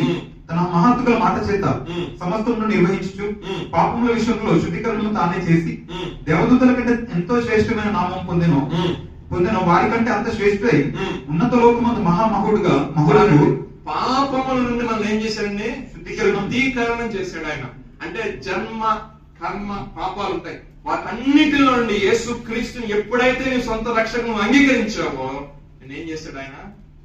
పాపాల నుండి శుద్ధీకరణ చేసి. అదే యెషయా గ్రంథం ఒక మాట ఉంటుంది. యెషయా 43వ అధ్యాయం 8వ వాక్యం మనం చూసినట్లయితే, నేనే నా చిత్తానుసారముగా నీ అతిక్రమాలను నేను తుడిచివేయుచున్నాను. యేసుప్రభు గారు సశరీరంగా ఉన్న సమయంలో చాలా మంది పాపం నిండి వాళ్ళు వచ్చినప్పుడు, నీ పాపంలో క్షమించబడి ఉన్నాయి, నీ పరుపు ఎత్తుకుని పోన్నాడు దేవుడు. అసలు ఈయనెవరండి పాపాలు క్షమించడం కంటే? మనుష్య కుమారుడికి అంటే అధికారం కలిగిందండి. దేవునికి స్తోత్రం. హల్లెలూయా. నీవు నేను ఆరాధిస్తున్న దేవుడికి గొప్ప అధికారం ఏంటి తెలుసా? ఏ పాపం చేత మనం పట్టుబడి ఉన్నామో, ఏ పాపం ద్వారా మనం పట్టుబడిన దాన్ని బట్టి వస్తున్న శ్రమలు ఉన్నాయో, ఆ పాపాన్ని తీసివేయడానికి అధికారం కేవలం యేసు క్రీస్తుకు మాత్రమే ఉంది. దేవునికి స్తోత్రం. ఈ లోకంలో దేవుడిగా పిలవబడవుతున్న ఏ ఒక్కరికి లేదు, కేవలం యేసు క్రీస్తుకు మాత్రమే. అందుకే ఆయన అన్నాడు, అయ్యా నీ పాపాలు క్షమించబడి ఉన్నాయి, ఇప్పుడు నీ పరిపెత్తుకున్నాను. అంటే పాపం వల్ల వచ్చే జీతము, రోగము, బలహీనత, మరణం అలా తీసుకుని వెళ్ళిపోతుంది. మనం ఏంటంటే పాప క్షమాపణ పొందాలి. అందుకంటారు కదా, దైవ చిత్తానుసారమైన దుఃఖము మారు మనసుని. పాప క్షమాపణ మనం ఏం చేయాలి? బాప్తిసం తీసుకోవాలి కూడా బైబిల్లో. అంటే మన యొక్క పాపాలు మన పాపాలు క్షమించబడి మన బాప్తిసం తీసుకోవాలండి. ఏదో నామకార్థంగా నేను అందరూ ఇంట్లో తీసుకుని రక్షణ తీసుకున్నాను, లేదా పెళ్లిళ్ళు బాప్తిసం తీసుకుంటారు, పెళ్లిళ్ళు పెడాకలేకపోతారు, నేను చాలా మంది చెప్తూ ఉంటాను. తీసుకోవద్దని చెప్తాను కొంతమంది, నెంబర్ అది తర్వాత అయ్యే అవుతూనే ఉంటాయి. అటువంటి బాప్తిసాలు తీసుకోకూడదు. కొంతమంది అంటారు బీటెక్ పాస్ అయితే తీసుకోవాలి, బీటెక్ ఎప్పుడు పాస్ అవ్వడం. నేను చెప్తాను, ఎందుకంటే అబ్బాయి గారికి మరి అక్కడ కూర్చునేది, నువ్వు రక్షణ తీసుకుంటే ఆడికి మరి ఆ టికెట్ గల్లంత అయిపోతుంది కదా. ఒకడు ఎవరో నా రిజర్వ్ అనుకున్నాడు, అది కూడా పోతే. సో కొన్ని విషయాలకి ముడి పెట్టమాకండి. రక్షణ వ్యక్తిగతం. అయ్యా నాకు ఏమున్నా లేకపోయినా నువ్వు నా జీవితం ఉంటే చాలు ప్రభా. నా ప్రభు వచ్చారనుకో చేతి వెళ్ళిపోద్ది, ఆటోమేటిక్ వెలుగు వచ్చింది. ఆయన నామం వచ్చేసింది కాబట్టి తన కుమారుని మహిమపరచుకుంటే నా తండ్రి ఏం చేస్తారంటే నేను మహిమపరుస్తాడు. దేవునికి స్తోత్రం. హల్లెలూయా. సమయం 1 గంట అయిపోయింది. ఇంకొక మాట నేను జ్ఞాపకం చేస్తాను. 12వ అధ్యాయం ఒక వాక్యం చదవండి ఒకసారి.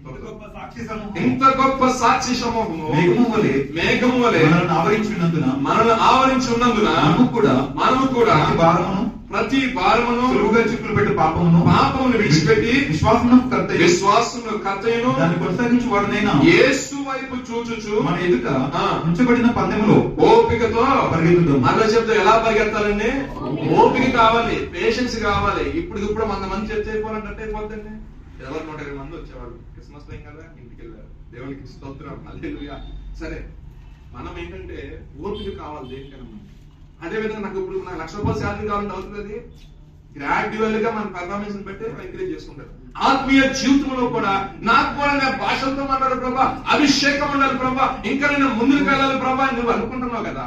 నీకు కూడా ఏం కావాలి? ఓపిక కావాలి. ఎందుకని చెప్తానంటే యేసు వైపు చూచుచు నువ్వేం చేయాలి? ఓపికతో పరిగెత్తాలి. ఈ పరిగెత్తిన వాడు దేని కొరకు పరిగెడతాడు? బహుమానం పొందిన కొరకే పరిగెత్తాలి. దిక్కులు చూసిన పరిగెత్తిన గమ్యస్థానం చేస్తారండి. అందుకని మనం ఎప్పుడు ఏం చూడాలి? యేసు వైపు చూసి పరిగెత్తినప్పుడు ఖచ్చితంగా నువ్వు చేయి ప్రయత్నంలో ఖచ్చితంగా నీ రివార్డ్ అనేది పొందుకుంటావు. ప్రభువుని కలిగి మనం జీవించినప్పుడు మనకి జీవితంలో ఆశీర్వాదం. కింద చదువుకుంటారు. ఆయన తన ఎదుట ఉంచబడిన ఆనందం కొరకై, తాను ఎదుట ఉంచబడిన ఆనందము కొరకై అవమానము నిర్లక్ష్య పెట్టి సిలువను సహించి దేవుడి సింహాసనం యొక్క కుడి పార్శ్వమున ఆసీనుడై ఉన్నాడు. మరియు అలసట పడకయు మీరు అలసట పడకయు మీ ప్రాణములు నిష్కర్షై ఉండునట్లు పాపాత్ముడు తనకు వ్యతిరేకంగా చేసిన తిరస్కారం అంతయు ఓర్చుకుని ఆయనను తలంచుకోండి. ఏం చెప్తున్నాడండి అసలు? నంబర్ 1 పాయింట్ చెప్పాడు ఆయన. ఎవరో వచ్చి నీకు కౌన్సిలింగ్ చేయని అవసరంలా, ఎవరిలో వచ్చి నీకు ఏదో ప్రత్యేకంగా ఎడ్యుకేట్ చేయని అవసరంలా. ఆయన పొందబోవు బహుమానం కొరకు ప్రస్తుతం ఉన్న అవమానాన్ని ఏ విధంగా నిర్లక్ష్యం పెట్టి పాపాత్ములు ఎందరైతే ఆయన్ని ఏం చేశారో వ్యతిరేకించిన వాటన్నిటిని పక్కన పెట్టి సహించాడో అట్టి ఓపిక సహనం నువ్వు కలిగి నా ప్రియకుమారుడు ప్రియకుమార్తె ఖచ్చితంగా నీ యొక్క జీవితంలో నువ్వు విజయాన్ని చూస్తావు అని చెప్తున్నాడు. దేవునికి స్తోత్రం. కుటుంబంలో వస్తాయి, వ్యక్తిగత జీవితం వస్తాయి, జాబ్ చేసే ప్లేస్ లో వస్తాయి, వేరెవరు ఇగో ఎక్కడికి వెళ్ళినా సరే నిన్ను ఇబ్బంది పెట్టేవాళ్ళు లేకపోరు. కానీ నా ప్రభు అంటున్నాడు, నువ్వు ఓపిక సహనం కలిగి ఉన్నప్పుడు నేను వారిని నీకు చెయ్యని ఇస్తాను. వారందరూ కూడా నీ దగ్గర వచ్చి నీ దగ్గరకు వచ్చి నువ్వు చెప్పే మాటలు వినే విధంగా నేను వారిని చేస్తాను. ఇప్పుడు నువ్వు ఆయనకి నువ్వు లోబడి జీవించు. దేవునికి స్తోత్రం. హల్లెలూయా. చివరగా ఒక్క మాట దాంట్లోనే 19వ వాక్యం చదవమా? 15 నుండి 14వ వాక్యం చదవండి. అందరితో సమాధానమును అందరితో సమాధానం పరిశుద్ధత కలిగి ఉండుటకు పరిశుద్ధతను కలిగి ఉండటకు ప్రయత్నించుడి. పరిశుద్ధత లేకుండా పరిశుద్ధతను లేకుండా ఎవడు ప్రభువును చూడడు. ఎవరునో ప్రభువును చూడడు. అంటే మన యొక్క వ్యక్తిగత జీవితంలో ఏది ఉన్నా ఏది లేకపోయినా ఇప్పుడు ఏముండాలి? పరిశుద్ధత అనేది ఉండాలి. పరిశుద్ధతను కాపాడుకున్నావు అనుకోండి, ఆటోమేటిక్ గా నువ్వు ఆత్మతో నింపబడతావు. నీకు ఒక లోపల ఒక నమ్మకం అనేది ఆటోమేటిక్ గా జనరేట్ అవుతూ ఉంటుంది. ఎందుకంటే నేను పాపం చేయలేదు కదా, నేను దోషం చేయలేదు కదా, నేను ఏ విధంగా ఎవరికి హాని చేయలేదు కదా, నా దేవుడు ఖచ్చితంగా నాకు చూస్తాడు. ఎందుకంటే ఆయన పరిశుద్ధతను కోరుకునే దేవుడు కదా, పవిత్రతను కోరుకునే దేవుడు కదా, అన్ని విషయాల్లో నేను ఆయన స్త్రీగానే జీవించాను కదా అనుకున్న మన మనసు కూడా ఏమంటే మనమే దోషారోపణ చేయలేదు ఎప్పుడు. ఎందుకంటే మనం పరిశుద్ధంగా జీవించినప్పుడు. అదే కాకుండా కొంతకాలం పరిశుద్ధంగా జీవించి తర్వాత కొంచెం ఏదో లోకానుసారంగా వెళ్తే ఏదైనా వాక్యం ద్వారా సేవకుల ద్వారా గద్దించిన పరిశుద్ధాత్మ తాకినప్పుడు వెంటనే మనసు ఈ విషయంలో తప్పు చేసి ముందు నువ్వు మోకరించి ప్రార్థన చేసుకో. ఈ రకంగా నువ్వు ఉండడం వల్ల పరిశుద్ధత నువ్వు కోల్పోయావు కాబట్టి మళ్ళా ఆ పరిశుద్ధను పొందుకోవాలని నువ్వు ప్రయాసపడు. లేక నువ్వు పరిశుద్ధాత్మ ఏం చేస్తుంటే వాక్యం ఏం చేస్తుంటే సరి చేస్తాయి. ఎప్పుడైతే నువ్వు పరిశుద్ధాత్మతో నింపబడతావో, పరిశుద్ధాత్మ ఆవేశంతో నువ్వు ఉంటావో, పరిశుద్ధాత్మ నడిపింపులో నువ్వు ఉంటావో, అప్పుడు నీకేమంటుంది నీ యొక్క జీవితంలో ఆశీర్వాదం. మన యొక్క వ్యక్తిగత జీవితంలో చూడాలంటే పరిశుద్ధతను కలిగి ఉండాలి. ఇంకో చాలా కింద చదువుకోండి. మీలో ఎవరైనాను దేవుని కృపను పొందకుండా తప్పిపోనేమో అని, మీలో ఎవరైనా దేవుని కృపను పొందకుండా తప్పిపోనేమో అని ఏదైనా వేరే ఏదైనా మొలిచిన కలవరపరచుట వలన అనేకులు అపవిత్రులే పోదరని ఒక పూట కూటి కొరకు. అక్కడ ఆపండి ఒకసారి పాయింట్ ధ్యానం చేద్దాం. మీలో ఎవడైనా దేవుని కృపను పొందకుండా తప్పిపోనేమో అనియు చేదైన వేరు ఏదైనా మొలిచి కలవరపరచుట వలన. ఇప్పుడు చూడండి ఇక్కడ ఏం జరుగుతుంది, కలవరం వస్తే కొంతమంది ఆ కలవరం వచ్చింది అనుకోండి ఏమైపోద్ది ఆటోమేటిక్ గా చదవని కిందకి అనేకులు అపవిత్రులు పోదురేమో అని పవిత్రులు అయిపోతారు. కలవరం వచ్చింది అనుకోండి ఏం చేసావు లేకపోతే వదిలేసి చెప్పాను లాస్ట్ టైం ఒక వాక్యం చెప్తున్నప్పుడు దేవుడు దీవించలేని చెప్పేసి బాప్తిస్మం తీసుకుని కుటుంబం డబ్బు రావాలని చెప్పేసి ప్రభు పక్కన పెట్టేసి వ్యాపారం చేయాలంటే కొన్ని మెలుకులు తెలియాలి బ్రదర్. మనం ఎంత నీతిగా నిజాయితీగా ఉండి మనం చేయలేకపోతున్నామో మనసు రావట్లేదంట. ఎందుకని మన 10 రూపాయలు కొట్టి 100 రూపాయలు కమ్మాలని మనసు రావట్లా. ఆత్మ అంటుందంట 50 రూపాయలు కమ్మాలంటే ఎన్ని 50 రూపాయలు కమ్మినా మనం కోటేశ్వరంగా ఆయన 100 రూపాయలు కమ్ముతుడు వాళ్ళ మనసాక్షరి మరీ దూరంగా దోచుకుంటున్నాం జనం అంటే ఇట్లా కాదని చెప్పేసి ఈ పరిశుద్ధాత్మ ఇబ్బంది పడుతుందని చెప్పేసి పరిశుద్ధాత్మ దేవుని పక్కన పెట్టేసి ఇంకో తెచ్చుకుని అక్కడ పెట్టుకుని ఇక స్టార్ట్ చేశారు. వ్యాపారం బాగానే నడుస్తున్నారు. రేపు పొద్దున్న ఏమైతే మనకు తెలియదు. దేవునికి స్తోత్రం హల్లెలూయా. లోకం మొత్తం సంపాదించుకున్నాడు దరిద్రుడు ధనవంతుడు. ఏమైందని చివరికి ఏం బాగుంటున్నాడు? ఆత్మ బాగుంది. డబ్బు సంపాదన వైపు మైండ్ వెళ్ళింది. 4 తరాల నుంచి దేవుని నమ్ముకుని వచ్చిన కుటుంబం ఏమైపోయింది? డబ్బు కోసం, లాభాక్ష కోసం కొన్ని మాటలు కాని మాటలు మాట్లాడాలంటే బైబిల్ మమ్మల్ని నడుపుతుంది. వాక్యం చదువుకొని వెళ్తుంటే ఆ వాక్యం మాతో మాట్లాడుతుంది కాబట్టి ఈ మొత్తాన్ని సర్దేసి పడైలా బీరులో పెట్టి తాళం చేసేది మొత్తాన్ని. కొంతమంది అలా తయారయ్యారు. కలవరం ఏ కలవరం? డబ్బు కలవరం.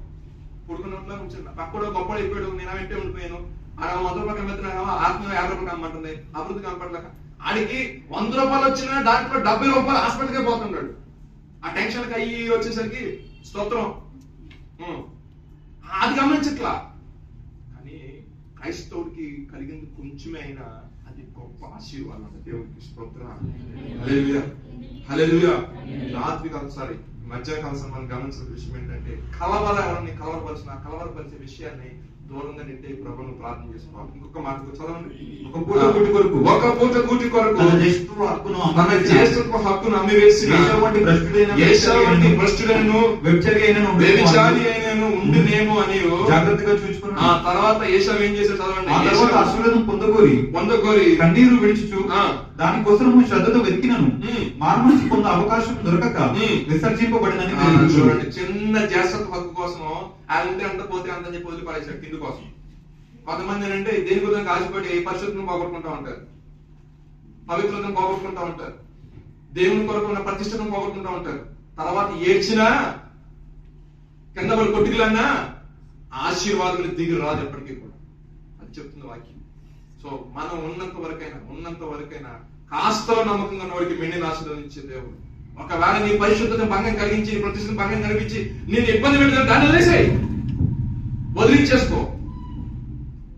దేవుని కొరకు ఇక్కడ పోగొట్టుకున్న తప్పేం లేదు. గొప్పగా దేవుడు నీ యొక్క జీవితంలో నీ ఎండ్ ఆఫ్ డే, నీ రోజు నేను చచ్చిపోతాను ఆ టైం కల్లా పోగొట్టుకున్న దానికంటే గొప్పగా ఇచ్చి అంటాడు ప్రభా, పోవటం నాకు మేలైందని అనిపిస్తాడు. దేవునికి స్తోత్రం.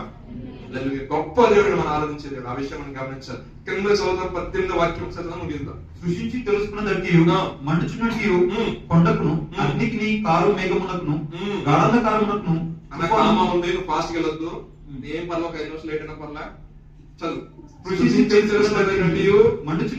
మండుచున్నట్టు కొండకును అగ్నికి కారు మేఘమునకును గాఢాంధకారమునకును తుఫానుకును బూరధ్వనికి మాటల ధ్వనికి మీరు వచ్చి ఉండలేదు. ఒక జంతువైనను ఆ కొండను తాకినేడలా రాళ్లతో కొట్టబడవలనని ఆజ్ఞాపించిన మాటకు వారు తాళలేక ఆ ధ్వని వినిన వారు మరి ఏ మాటయో తమతో చెప్పవలదని బతిమాలుకొనిది.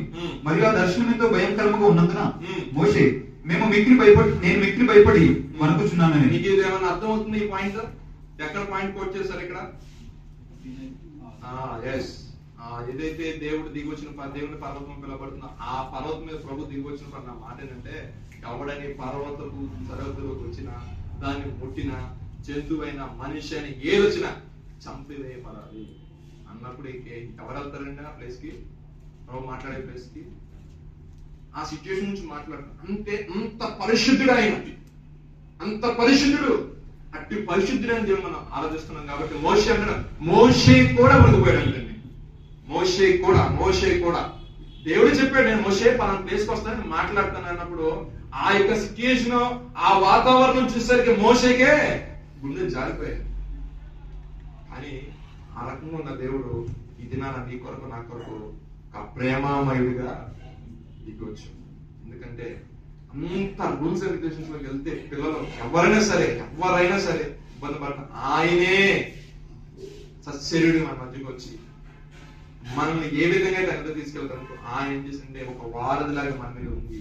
ఆ వీటి మీద నుంచి సింహాసనానికి మనల్ని తీసుకెళ్ళాడు. నీ కొరకు నా కొరకు రక్తాన్ని చిందించి ప్రాణం పెట్టి. క్రిస్మస్ అంటే కేవలము ఏదో క్రీస్తు పుట్టాడు, క్రీస్తు నా కొరకు పుట్టి ఉన్నాడు అని చెప్పుకోవాలి. క్రిస్మస్ క్రీస్తు నా కొరకు పుట్టినాడు, నన్ను సంపాదించుకున్న కొరకు, తన రాజ్యవాసునిగా చేర్చుకున్నకు, తన స్వాస్థ్యంలో భాగం అవటానికి ఆయనే నా కొరకు దిగి వచ్చి, ఇది నా క్రిస్మస్ అంటే, ఇది నాకు సంతోషం, ఇది నాకు ఆనందం అని చెప్పుకుని తిరిగి క్రైస్తవులను ఉండాలని ప్రభు నేను తెలియజేస్తున్నాను. ప్రభు కొద్ది మాటలు ఆశించి దీవించును గాక.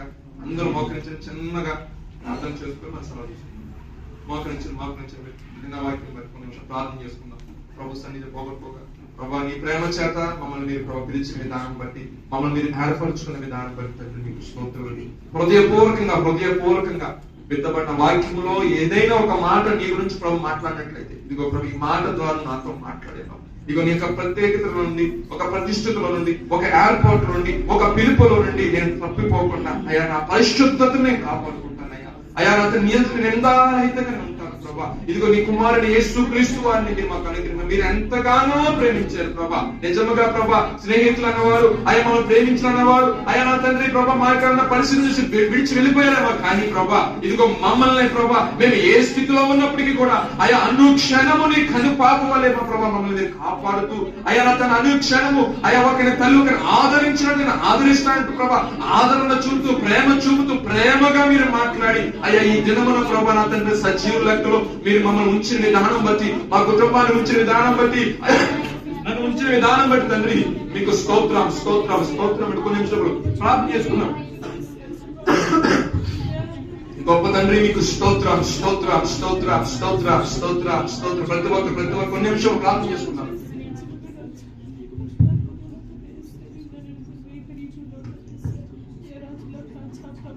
ప్రార్థించు కొన్ని నిమిషాల పాటు.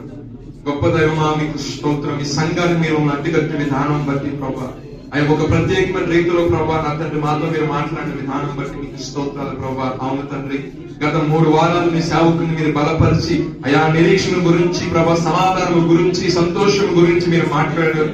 అయ్యి 4వ ప్రభా అడ్వెంట్ లో ప్రభా అయా నా తండ్రి మీ యొక్క ప్రభా మార్గం మీద నిలబెట్టుకొని ప్రభా అయా ప్రేమల గురించి మీరు మాట్లాడారని బట్టి మీకు స్తోత్రం ప్రభా. అయా ఈ పరిచయం మీరు ఆశీర్వదించండి, దీవించండి ప్రభా. అయా బహు జనముగా దీని ప్రభా అయా నా తండ్రి మీరు ప్రభా అయా స్థిరపరచండి, నాయన నడిపించండి. నీ ప్రేమ చేత సంఘముతో, యెరూషలేముతో ప్రేమగా ఆయన మాట్లాడుతున్నాడు. సంఘముతో మీరు మాట్లాడబోతున్న విధానం బట్టి మీకు వందనాలు ప్రభా. నిజమైన ఓదార్పును ప్రభా బిడ్డకి అనుగ్రహిస్తున్నాను మీకు స్తోత్రాలు ప్రభా. అయా నిజమైన నిరీక్షణ మీరు కలిగి చేస్తున్న మీకు స్తోత్రాలు ప్రభా. నిజమైన సంతోషమును మీరు కలిగి చేస్తున్న మీకు స్తోత్రం నాయన. అయా నిజమైన ప్రేమను ప్రభా అయా మా బిడ్డల పట్ల మీరు చూపుతున్న జ్ఞానం బట్టి మీకు స్తోత్రాలు స్తోత్రాలు స్తోత్రాలు. శ్రేష్టమైన సమయంలో మా పిల్లలు ప్రార్థన చేసుకుని చూడగా వ్యక్తిగతంగా అయా వారు కోల్పోయిన ఆయా పరిశుద్ధ జీవితమే కావచ్చు ప్రభా, ఆయా కోల్పోయిన ప్రేమే కావచ్చు, కోల్పోయిన సమాధానమే కావచ్చు ప్రభా, కోల్పోయిన నిరీక్షణే కావచ్చు, ఈ క్రిస్మస్ దినాల్లో అవన్నీ కూడా అయా నీ నామములో ప్రభా నా తండ్రి అవన్నీ కూడా రీస్టోర్ అవును కాక నా తండ్రి. మన వారి యొక్క జీవితాల్లో కలుగును కాక, సమాధానం కలుగును కాక అయా నా తండ్రి ప్రభా నా తండ్రి ప్రేమ వారి కుటుంబాల్లో కలుగును కాక నా తండ్రి. అయా నా తండ్రి నిరీక్షణ కలుగును కాక, అయా సంతోషము కలుగును కాక నా తండ్రి ప్రభా. ఈ క్రిస్మస్ దినాల్లో నిజమైన ఆనందాన్ని, క్రిస్మస్ ఆనందాన్ని క్రీస్తు నా కొరకు వచ్చి ఉన్నాడు, నా ప్రభు నా కొరకు వచ్చినాడు. నా తండ్రి నా మీద ఉన్న ప్రేమను నేను చెడిపోకూడదని, పడిపోకూడదని, తొట్టిపోకూడదని, జిగటగా దొంగలుగా పాపంలో చిక్కుపోకూడదని తన కుమారుడు యేసు క్రీస్తు వారు నా కొరకు ఆయన పంపించున్నాడు. ఆయన పొందిన దెబ్బల చేత ఒక స్వస్థత విడుదల కలుగుతుంది. ఆయన ద్వారా నాకు నిత్య జీవనం ఆయన అనుగ్రహించిన నా దేవుడని అయా అంత నిజంగా మేము గుర్తెరిగి క్రిస్మస్ దినాలలో ప్రభావ నీ కొరకు జీవించే వ్యక్తులుగా మీరు ఉంచి నడిపిస్తున్నందుకు మీకు స్తోత్రాలు చెల్లిస్తున్నాం పైన. ఆ సమస్తమును దీవెనకరంగా, ఆశీర్వాదకరంగా ప్రభావ అయా నా తండ్రి ఫలభరితంగా మాకు బ్రతుకులు బయట జీవితాలు ఉన్నట్లు నిజమైన క్రిస్మస్ ఆనందాన్ని ప్రభావ మేము అనుభవిస్తూ అనేక మందిని ప్రభావ ఇక ఆనందంలో పాలుభావం చేసే కృపను ప్రతి ఒక్కరు దయచేస్తూ రమ్మని మరొకసారి ప్రభుకి అవకాశం ఇచ్చిన ప్రభావ స్థానిక దైవజనులు బట్టి ప్రభావ మీకు స్తోత్రాలు చెల్లిస్తున్న కుటుంబాన్ని దీవించండి, పరిచయం దీవించండి ఆయన. ఇంకా మీరు ఆశీర్వదించండి, బలపరిచి నడిపిస్తూ రమ్మని మా ప్రభు నీ ప్రియ కుమారుడు యేసు క్రీస్తు వారి పరిశుద్ధమైన నామములో అడిగి వేడుకొని ప్రార్థిస్తున్నాము తండ్రి. అందరం లేచి నిలబడదాం. పాట పాడుతుండగా దేవుని సేవకి తీసుకొచ్చిన కానుకలు సమర్పించుకుంటాం.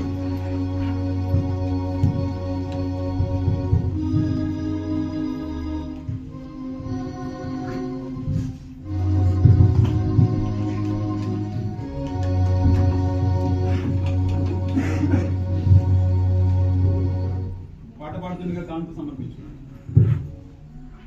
శాశ్వత ప్రేమతో నన్ను ప్రేమించావయ్యా, కృప చేతనే నన్ను రక్షించావయ్యా. శాశ్వత ప్రేమతో నన్ను ప్రేమించావయ్యా, కృప చేతనే నన్ను రక్షించావయ్యా. నీ ప్రేమ గొప్పది, నీ జాలి గొప్పది, నీ కృప గొప్పది, నీ దయ గొప్పది. నీ ప్రేమ గొప్పది, నీ జాలి గొప్పది, నీ కృప గొప్పది.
పరిశుద్ధుడు మా ప్రభా నీకే స్తుతి స్తోత్రం ఆయన మహోన్నతుల ప్రేమ కర్మ రాజాని పాదానికి స్తోత్రము ఉదయకాలం మొదలుకొని ఇప్పటి వరకు ప్రభా మేము మాతో ఉండి మనం నడిపించిన విధానాన్ని బట్టి మీకు స్తోత్రం ప్రభా మా ఆరాధన మెరుగున్నారు ప్రభా పరిశుద్ధాత్మ తండ్రిగా ప్రభా ఈ మందిరంలో సంచరించినందుకు మీకు స్తోత్రం తండ్రి ఆయన మీరే కనికరించండి ప్రతి బిడ్డలు ఆదరించండి ఆయన వచ్చినటువంటి ప్రతి ఒక్కరితో మీరు మాట్లాడిన విధానాన్ని బట్టి మీకు స్తోత్రం ప్రభా ఆయన ఈ యొక్క క్రిస్మస్ దినాల్లో ప్రభా మీరు ఈ లోకానికి వచ్చి ప్రభా మిమ్మల్ని మీరు తగ్గించుకుని ఆయన మనుష్య రూపంలో ప్రభా మా కొరకు ఈ లోకానికి వచ్చినందుకు మీకు స్తోత్రం ప్రభా మా రక్షణ నిమిత్తం ప్రభా మా కొరకునైనా మీ ప్రాణాలు అర్పించినందుకు మీకు స్తోత్రం ప్రభా మీరే రాకపోయినట్లయితే మాకు రక్షణ ఉండేది కాదు ప్రభా ఆ సత్యాన్ని తెలిగిన మీ యొక్క మాకిచ్చిన రక్షణ బట్టి ప్రభా అనుక్షణము మిమ్మల్ని స్తుతించుకునే కృపను మీరు మాకు దయచేయండి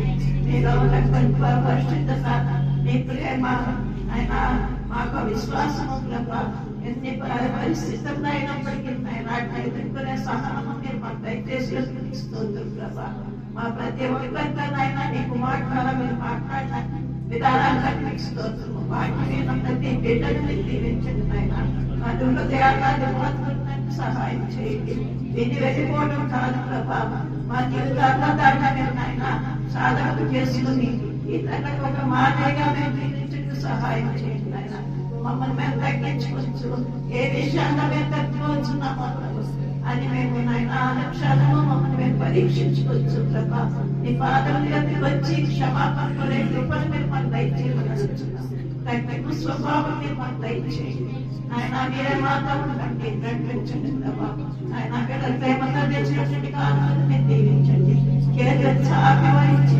ప్రభా వారి హస్తాన్ని మీరు దీవించండి ఆయన ఏ కోరికలతో వారు అందరితో అడుగు పెట్టారు ప్రభా ప్రతి ఒక్కరి ఆశను కోరికలు మీరు తీర్చి ప్రభా సమృద్ధి వారి జీవితాల్లో తెలియమంటే పాటించున్నాం తండ్రి ప్రతి ఒక్కరి విధంగా నీ పాదాలు ఆయన ఈ స్థితిలో లేదు వీళ్ళందరినీ కూడా జ్ఞాపకం చేసుకుంటాయి ఎంతో మంది ప్రభా దారిద్ర్యంలో మునిగిపోయి వేదతో శోధంతో బంధింపబడి ఉంటుందిగా ప్రభా ప్రతి ఒక్కరి కంటే వచ్చినాను తండ్రి ఈ శాంతి సమాధానం సంతోషం మీరే దయచేసి ప్రతి ఒక్కరిని కనికరించుకొని మీరు మాకు ఇచ్చిన ఆయుష్యం బట్టి మీకు స్తోత్రం మీ కృపను బట్టి మీకు స్తోత్రం మీ రక్షణ బట్టి మీకే స్తోత్రం ప్రతి బిడ్డను నీ చేతులు సమర్పించుకోవచ్చు త్వరగా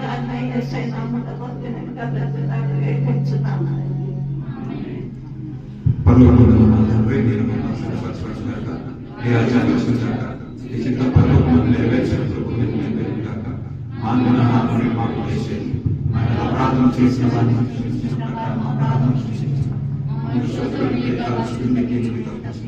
ఎందుకంటే రాజ్యం శక్తి తండ్రి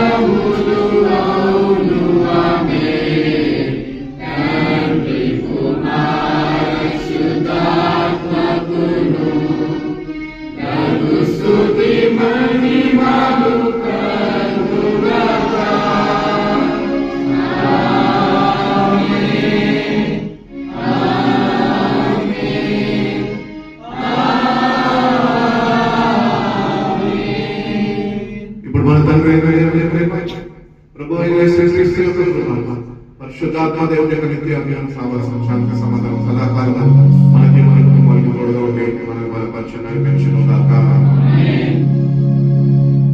ప్రభు బిడ్డలందరికీ వందనాలు.